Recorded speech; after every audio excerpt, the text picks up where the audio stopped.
the CBS Broadcast Center in Los Angeles, this is CBS2 News at 5 p.m. I don't recognize what's going on in Washington right now. That's not what I believe. That's not who we are.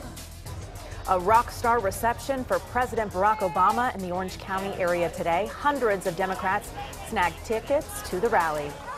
Good evening, I'm Crystal Cruz. And I'm Suzanne Marquez. Former President Obama held a rally in Anaheim to support Democrats running in the midterms.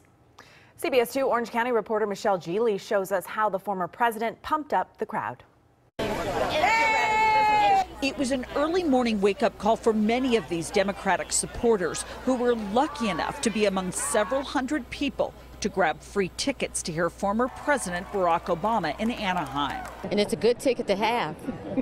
I'm glad to be here.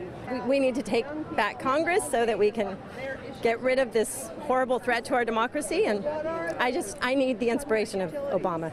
Obama stopped in traditionally conservative Orange County to campaign for Democrats running against incumbent Republicans.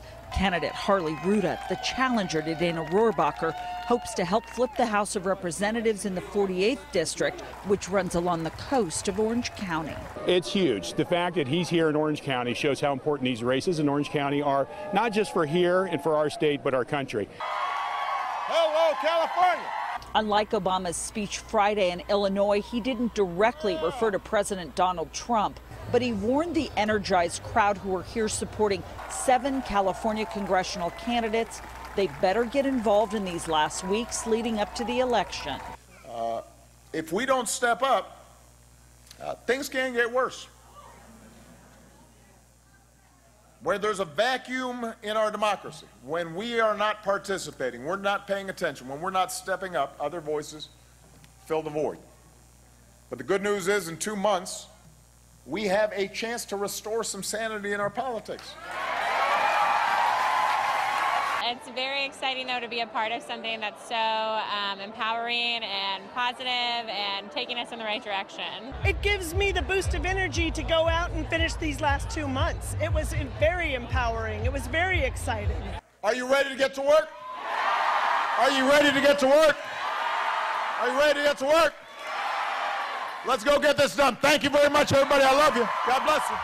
Barack Obama revved up this crowd of activists and volunteers, telling them it's time to kick off the bedroom slippers and put on the marching boots. Obama shouted, "I'm confident these candidates are going to win." In Anaheim, Michelle Geely, CBS 2 News. And it wasn't all business at this campaign stop. President Barack Obama also shared a story about the time he was a teenage rebel at Disneyland. And I'm ashamed to say this, so close your ears, young people, but a few of us were smoking on the gondolas. Well, no, these were cigarettes, people. As we're coming in, there are these 2 very large Disneyland police officers. And they say, "Sir, can you come with us?" And they escorted us out of Disneyland. This is a true story, everybody. I was booted from the Magic Kingdom. Those stories are always fun to hear. Security guards said he broke Disneyland rules, but the guards told Obama he could come back anytime.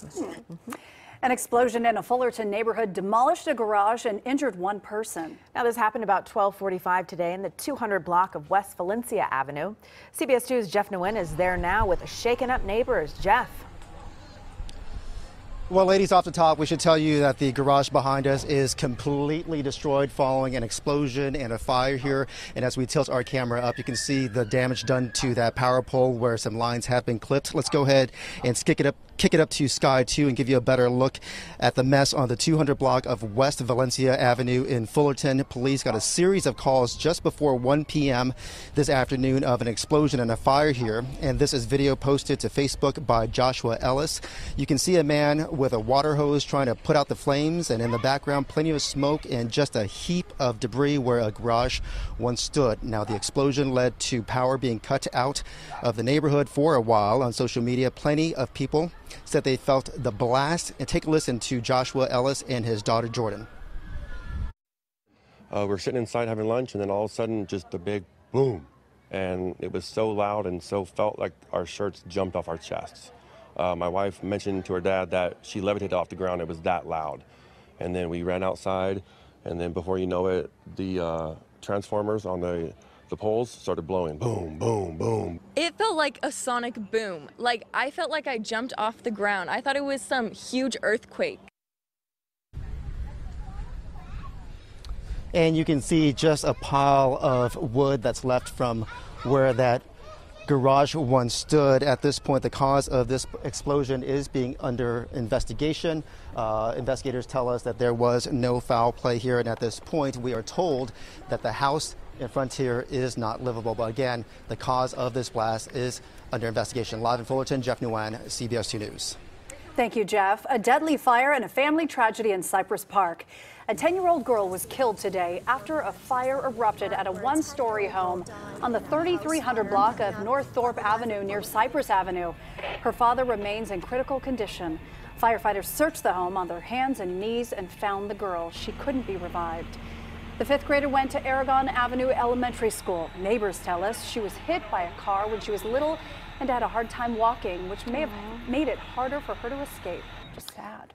At least one student was hurt after a chemical spill in a lab at Cal State Fullerton this afternoon.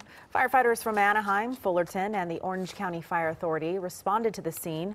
Crews evacuated a large section of the campus as a precaution. Now we're taking a live look at Santa Monica, which is still socked in by some clouds there. You can see a lot different from most of the Southland, where it was very hot today. So what's ahead? Let's go to Amber Lee with a check of our first forecast. Hey, Amber. All right, tale of two different cities, right? So we're looking at very hot conditions, sunny inland, and then a different story, especially along the coast. And that's because we have that temperature differentiation that is taking place. So it's much cooler along the coast and then much hotter inland. We still have this heat advisory until about 9 p.m. and that includes most of the northern portion of LA County and also the foothills and mountains of Ventura County. And we did see a lot of temperatures top out into the 90s and triple digits inland, but for downtown LA we hit exactly where we should be this time of year, coming in at 84 degrees. Sun going down tonight at 7:09, and you can see with our visible satellite most of the clouds really hanging around for the west side of LA. And then once you get past Ranchos Palos Verdes, we're looking at much clearer conditions, but I'll let you know what we can expect once we head into Sunday. Back to you. Okay, thanks, Amber.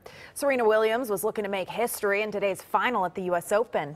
But now the match will be remembered for its controversy. CBS 2's Kevin Cuenca is here with more. And Kevin, it went from bad to much worse. Yeah, this was pretty crazy, Crystal and Suzanne. This was something that you don't see very often. With a win over Naomi Osaka in the U.S. Open final, Serena Williams would have tied Margaret Court for the most Grand Slam titles all time. But things did not go according to script. Osaka was outplaying Serena, winning the first set 6-2 before things take a wild turn in the second set. The umpire cites Serena's coach, Patrick Mouratoglou, for coaching from the box, which is against the rules, leading to a warning in this exchange. We don't have any code, and I know you don't know that, and I understand why you may have thought that was coaching, but I'm telling you it's not. I don't cheat to win. I'd rather lose. I'm just letting you know. Serena starts playing better, taking a 3-1 lead, but then Osaka breaks her serve, which leads Serena to break her racket. It's another code violation, which brings a point penalty, setting off Serena again. You owe me an apology. I have never cheated in my life. I have a daughter, and I stand what's right for her, and I've never cheated. And you owe me an apology. Osaka takes control, winning the next 2 games to even it at 3. And then she breaks Serena again to take a 4-3 lead. Serena argues with the umpire some more. Serena was that was what he took exception to. Serena's given a game penalty for verbal abuse, which is a rarity, but she's visibly upset to no avail. Osaka would go on to win with boos raining down on the court. The 20-year-old clearly shaken despite the greatest moment of her young career. But Serena would come to her defense during the trophy presentation. I just want to tell you guys, she played well, and this is her first Grand Slam. Let's make this the best moment we can, and we'll get through it. But let's give everyone the credit where credit's due, and let's not boo anymore. We're gonna get through this, and let's be positive. So, congratulations, Naomi. No more booing.